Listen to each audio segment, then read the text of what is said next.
Can you please state your name and your position here at Scarlet Hope? My name's Aaliyah Peterson, and I'm the ministry coordinator at Scarlet Hope. What does your organization do, and who do you primarily help?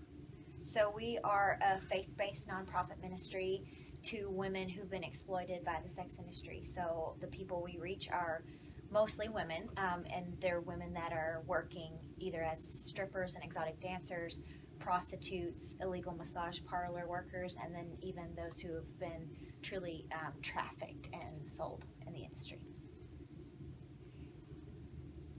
What services do you provide?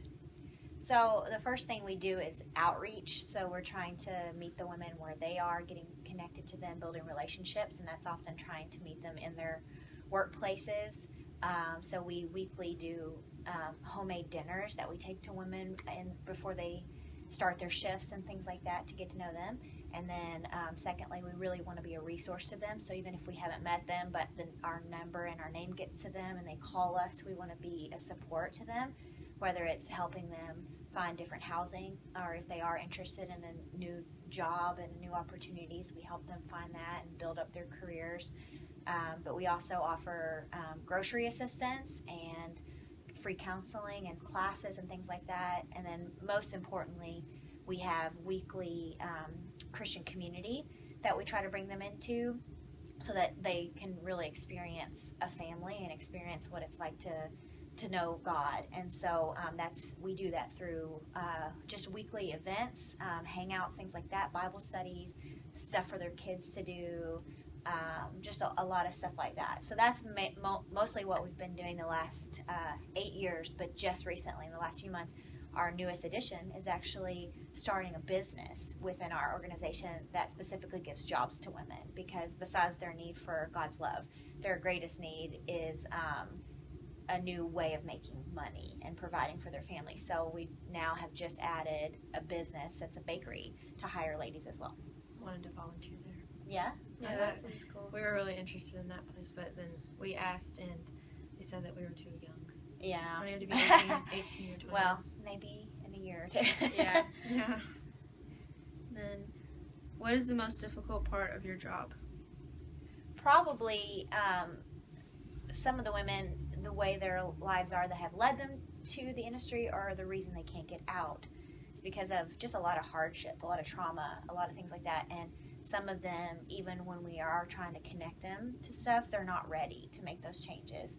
And whether that's because they don't feel like they want it, or they just have a lot of, whether it's depression, whether it's fear, they just aren't ready. And so when we have to be patient with each woman, and that's probably the hardest part, is to know that there's more for them and that they have potential, but they don't see it yet. And so that's why we really try to do long-term relationships with the women. So you can build it, the trust and everything. Build trust, but I think the hardest part is some of them even reject and walk. Okay. What is the most difficult part of your job? The most difficult part is probably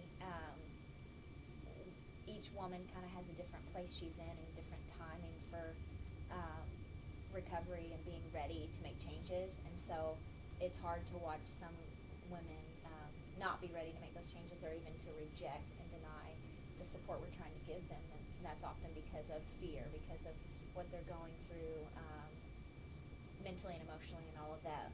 As I've said before, where they're at is familiar, even if it's unhealthy and it's hurtful to them, it's familiar, and change is uncertain, and it can be scary. So there's a lot of times a woman will walk away for a while from us or from the support we're trying to offer because she's not ready, but a lot of times they end up coming back. But it's always hard to watch that and to be patient through that. What do you feel is the least understood thing about the people you serve or about your organization? The least understood thing about the ladies or the people from the industry is that they really don't choose to be there, and then even ones that weren't forced into it, like prostitution and trafficking victims, a lot of them are forced into it by an unhealthy relationship or things like that. But a lot of them that choose it, they feel like they don't have another choice because of poverty and rough situations like that. Most women that have been in the industry have been abused, often as a child. so their circumstances just really make them feel like they have no other choice. So just having that understanding that these women feel trapped, these women feel hopeless, and not that they choose to be there, not that they find what they're doing as glamorous, really. And then something that's often misunderstood about us is that the women we reach, that we're trying to, bring them out of the industry right away and force them to, quit their job and to change, when our first priority is to just build relationships with them and share God's love with them and support them. And we know that when that happens, they'll start making changes in their lives. So that's an easier way of like coming into their lives rather than just saying, you should leave your job. Yeah, exactly. What do you think might help other people better understand this whole situation? I think looking into organizations like ours and finding ways to support and be a part is big. And then, awareness is a big way to help with this issue and to help with our organization, is to just spread the word and open our eyes to things that are going on in our community and how big the issue is here. But then also, like I said, poverty and abuse is where it often starts. And if we could kind of be aware of just the needs of people in our city, that's going to help with the issue of the sex industry.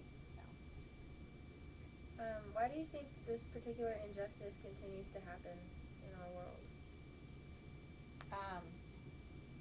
Lack of awareness, but then also, those early factors that lead to it, we're not addressing them. I don't know if it was. I don't know if it was with the first question or with this one, but just understanding that when someone's home life, their relationships with their parents, or being abused by a boyfriend, or poverty, how debilitating that is.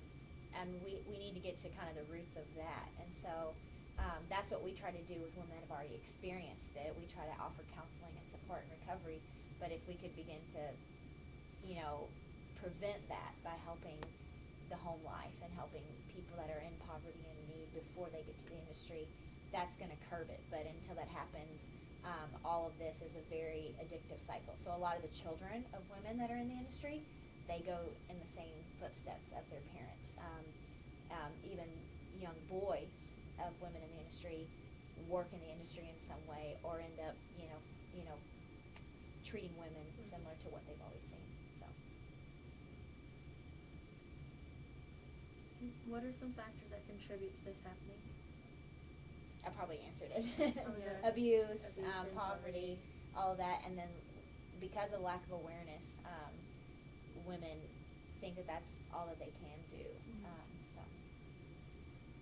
Who do you feel has the power to change this situation? All of us. But organizations like ours, we have a specific mission and strategy of meeting the women where they are and reaching them.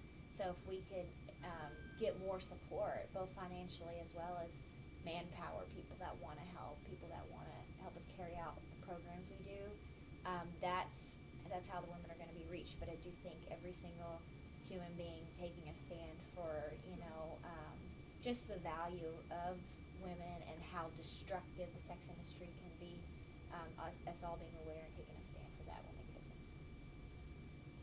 Okay. Well, thank you very much. Thank you. No problem. Thank you.